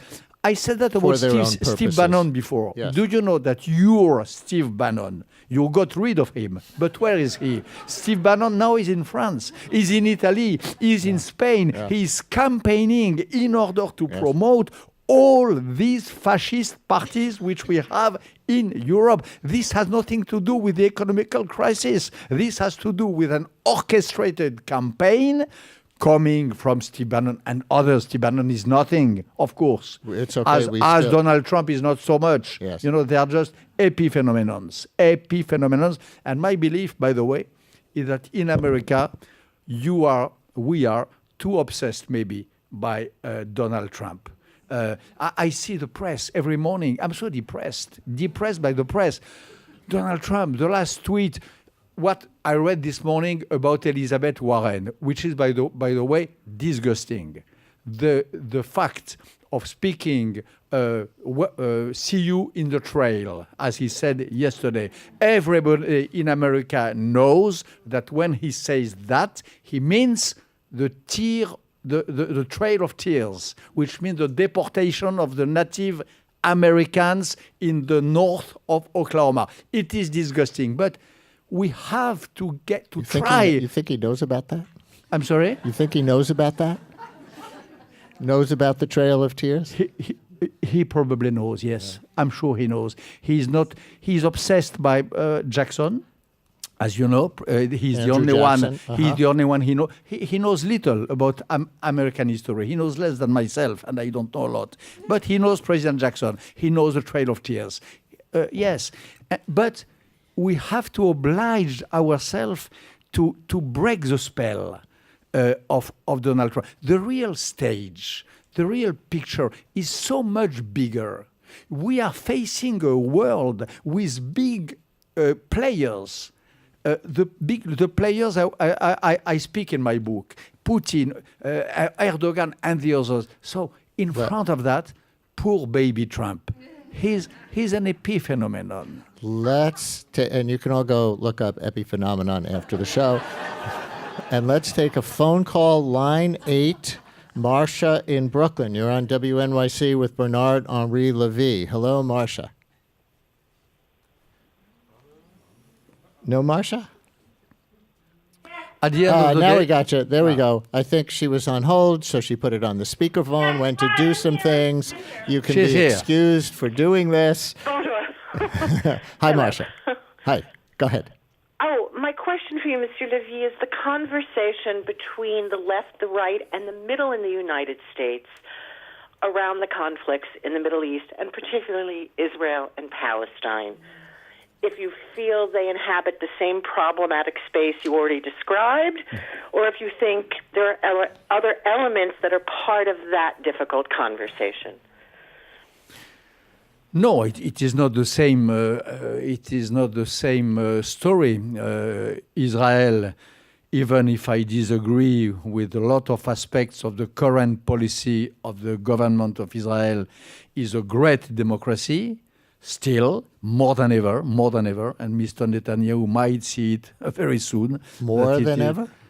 Yes, because the fact that Israel has a prime minister who is under such a scrutiny, who is under such a threat, a personal threat of justice, proves that more than ever, Israel is a vibrant, living, based on principles, democracy. Yes, of course. Even as the population trends toward more theocratic leanings?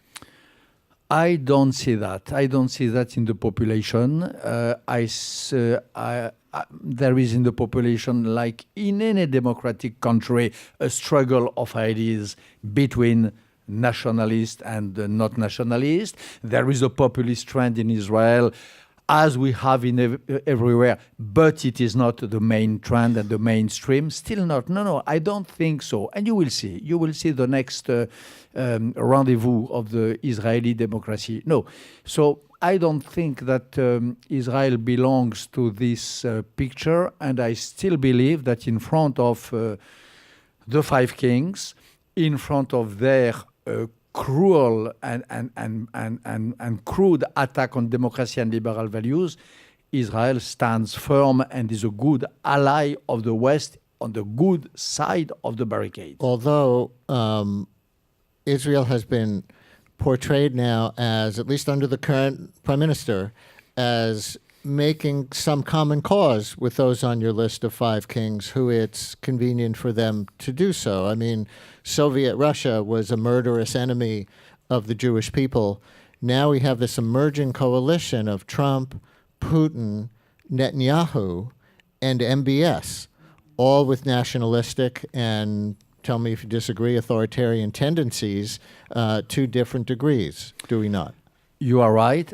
And I don't like that. When I mentioned to you 1 minute before that there are some aspects in the current policy of the current government I dislike, this is what I think.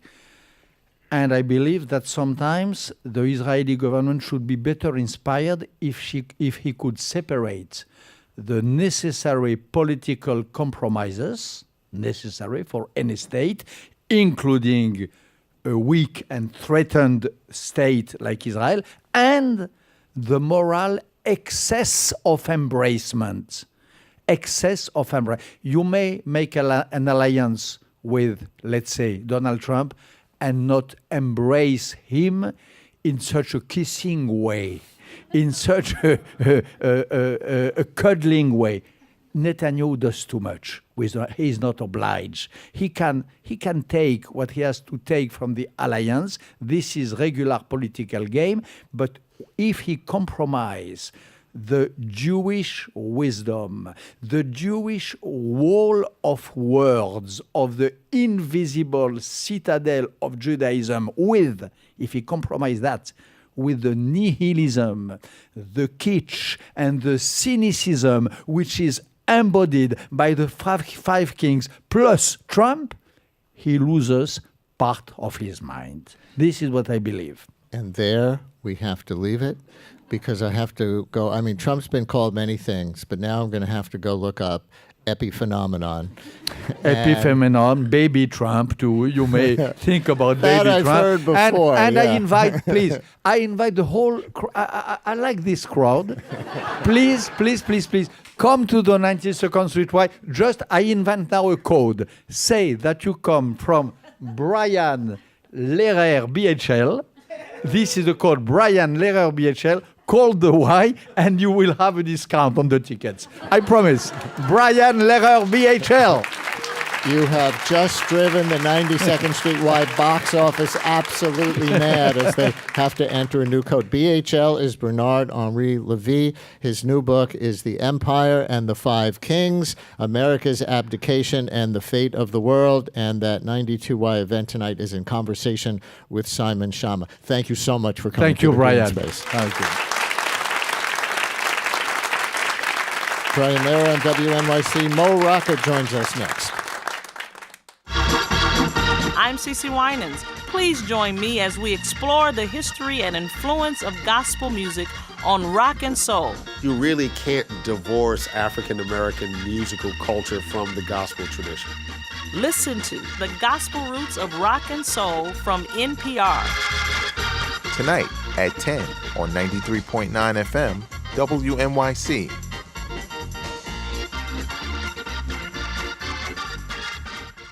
WNYC supporters include The Ready, presenting a new book, Getting to Hell Yes, that teaches how to build aligned and empathetic relationships in business, communities, and families. The book is available at gettingtohellyes.com. Hadestown, a new Broadway musical that intertwines two mythic love stories and invites audiences on a journey to the underworld and back. More at hadestown.com.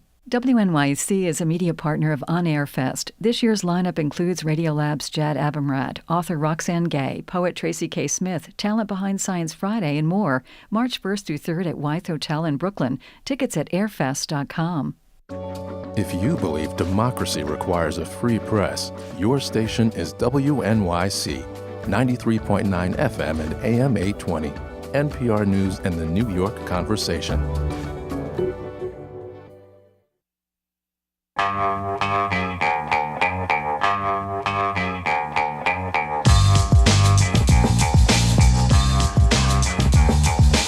Brian Lehrer on WNYC as the crowd here at the Greene Space laughs to Mo Rocca dancing to the Brian Lehrer Show theme. Love the theme. At least bopping in his chair. And by the way, listeners, for those of you listening to the show today and thinking, that sounds cool being in the Greene Space to watch the show one day, we do it once a month in the Greene Space, and you can already buy tickets for the next one, which will be 1 month from today. So that will be Wednesday, March 13th at wnyc.org/events or /the Greene Space, just so you know that they're available early. Can I ask, by the way, is the Green Space part of the Green New Deal? Because if it is, I'm all in. I'm going to have to talk to our sustainability officer and find out. So when Mo Rocca writes an obituary, what do you call it? A Mobituary, obviously. And you public radio listeners know Mo Rocca from Wait, Wait, Don't Tell Me, and he's also a CBS News Sunday morning correspondent and other things. And yes, his new podcast series is called Mobituary. So please welcome Mo Rocca to the Greene Space. Thank you very much. I'm so happy to be here. And what's the difference between an obituary and a mobituary? Well, a mobituary is for someone who didn't get a proper send-off the first time around, or really any send-off at all in some cases. So it could be anyone from Audrey Hepburn, who in a way had the misfortune of not only dying way too early, but dying on the same day as Bill Clinton's inaugural, so she got pushed off the front page. Or someone like Elizabeth Jennings, who was kind of Rosa Parks 101 years before Rosa Parks right here in New York City. Sued a railroad company for being kicked off of a streetcar, and it led to the integration of New York City's transportation system. But who remembers Elizabeth Jennings? Exactly. So she deserves more than a mobituary. She deserves a statue and a lot else. Audrey Hepburn, the actress whose obituary, surprisingly, you tell us, didn't even make the front page of the New York Times. So here is a clip from the podcast. in which Mo, and he kind of gave away the spoiler here, speaks to Bill Clinton about this coincidence. Were you aware that the day of your inauguration, Audrey Hepburn died? No. You didn't know that? No. You did not know It didn't, look, I didn't, it was a fairly busy time. I didn't sleep for 2 days. Understandably, he'd been a little distracted. So to jog his memory, I brought along an old copy of the New York Times. She was only 63, yeah, I remember that. I remember how young I thought she was. I didn't think about it being my inaugural day. Yeah, they put her back here. But it's a nice spread. She was amazing. I loved her. I loved Roman Holiday. I loved Funny Face. Sabrina, I loved Breakfast Funny at Face Tiffany's. is so great. I love Sabrina. I like the remake because I like the first one so much. That may be pushing it. Did you know, besides the coincidence of the date, that he was such a fan? I didn't know that. I didn't know that at all. But I actually remember I was living in New York already that day, and I remember passing by a kiosk, seeing newspapers there, and seeing that Audrey Hepburn was in the little reefer, what they call little reefer box at the bottom of the front page. And I remember that back in 1993 and thinking, wow, what an odd coincidence. And so it's the kind of thing that keeps me up at night. And she wasn't even probably the most popular actor with the last name Hepburn. No, she wasn't. And it was actually very funny in that episode of the podcast that Karen James, the writer for the New York Times, has only written 2 obituaries, Katharine Hepburn's and Audrey Hepburn's. So the Times has a chief Hepburn obituarist, apparently. And we should say, you didn't choose Audrey Hepburn because she was literally pushed off the front page. You explore why she's still so popular today, and you make the case that people connect to Audrey Hepburn because of the trauma of her childhood, which came through in her acting. Would you talk about that? Yeah, it is at heart a history podcast. I'm a big history buff. And I should say that I was working at Macy's as behind the fragrance counter in 1992 when I first came to New York. I was not a spritzer. Those are the people, the male models in front of the counter. I was behind the counter, sort of casting out my reel with the male model as the lure. I think that's right. I'm not really a fisherman, as you can tell. But anyway, I noticed that when she walked by my counter one day, I mean, it was a magical moment. Even if cell phones had existed back then, we would not have shoved our hands in front of her face for a selfie. Everything kind of stopped. And now she's been gone for more than a quarter of a century. And as you said, I wanted to sort of explore why she still has this hold, why she still trends on Twitter. And so we looked at her war years. We talked to both of her sons, and we hypothesize in this that what she went through in the war, she nearly starved to death when the Nazis had blockaded where she lived in Holland. She raised money for the resistance. And there's a certain kind of gratitude and empathy that comes through on screen. There were other actresses of that era that were as beautiful and as stylish, but we don't remember them. There's something that's punching through the screen, and I think that comes from that personal experience. And some people might be surprised to find out that Audrey Hepburn felt a kinship with Anne Frank, Right. and you found a clip of her talking about this on CBS in 1989. I read the diary in Dutch, in galley form, when it was still being edited. And it was one of the most devastating experiences I've ever had, because more than just reading a book, it was like having the whole war played back to me. She obviously was locked up inside. I was outside. And here was somebody who had been able to put on paper everything I'd felt during those years. And it destroyed me, I must say, and it has stayed an extremely emotional experience for me. So that clip from the segment on Audrey Hepburn from Mo Rocca's new series, Mobituaries. And one thing that's really interesting about these Mobits is that they're not just about real dead people. You even grapple with the deaths of fictional characters. One episode is dedicated entirely to sitcom characters. Right. I've always been haunted by the sitcom Stasi, that sort of invisible secret police that comes and takes away sitcom characters without any explanation. And I think many of the people here in this audience are probably still reeling from the effects of the 2 Darrens on Bewitched.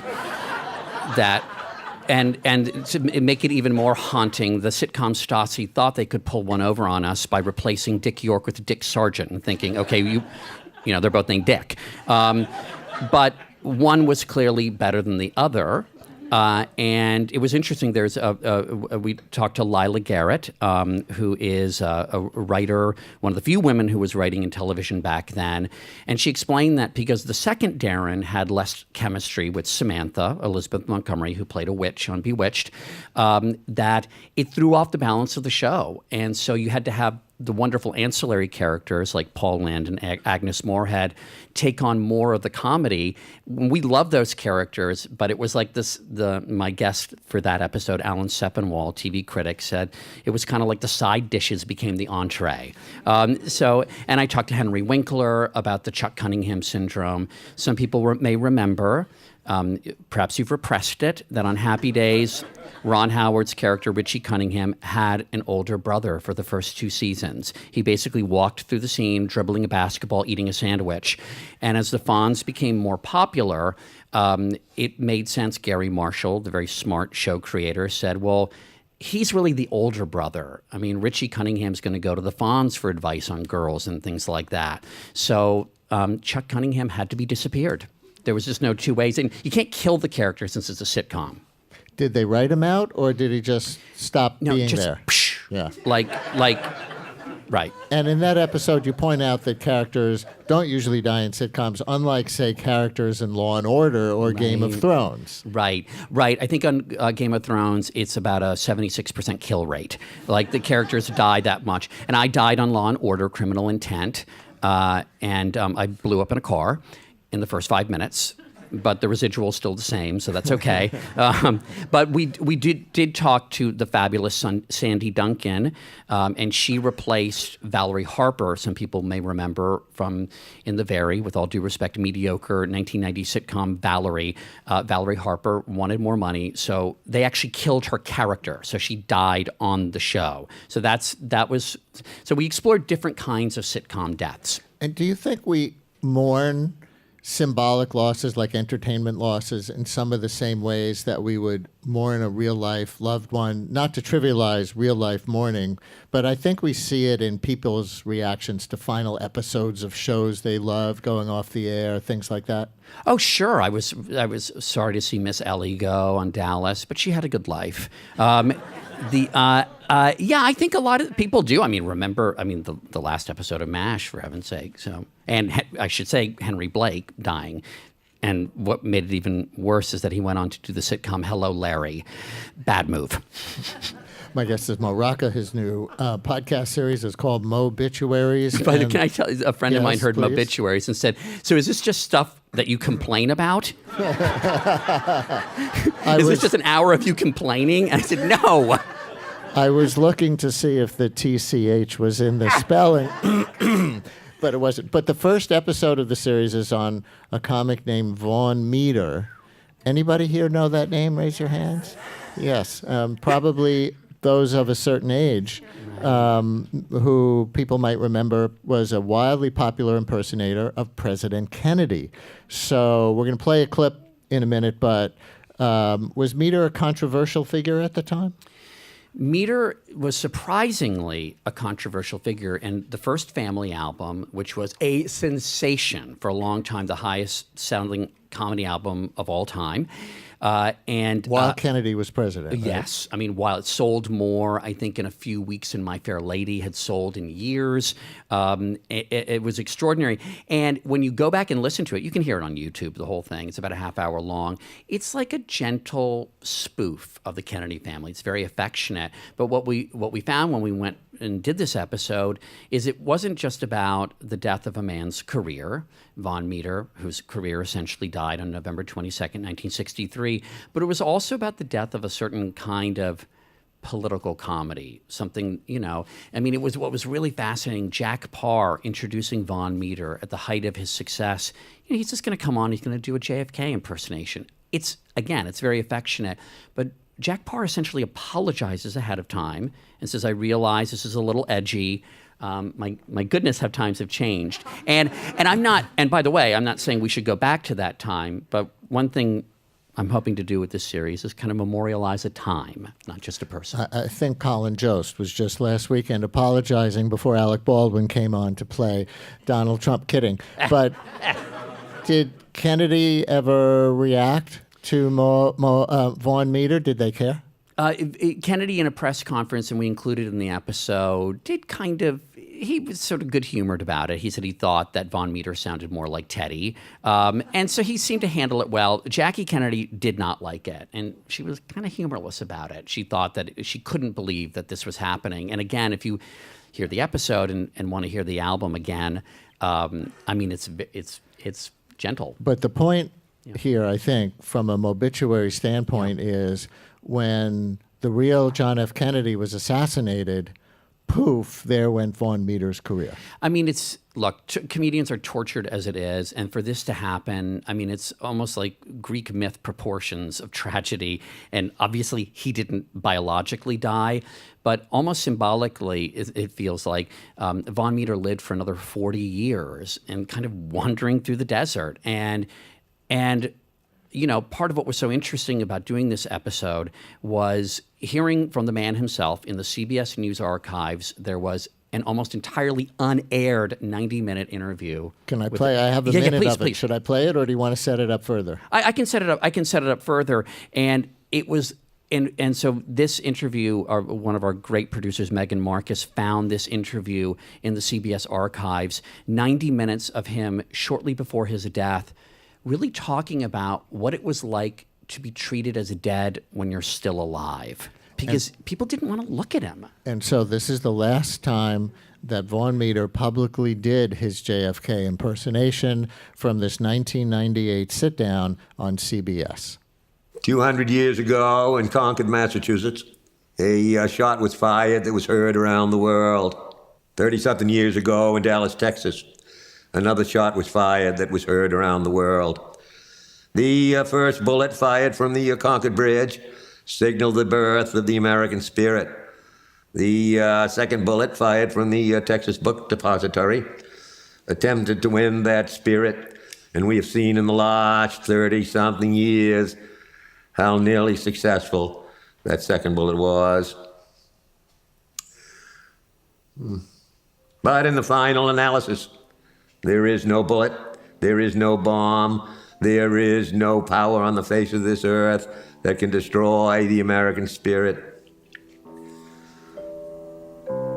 Maybe he'd say something like that, I don't know.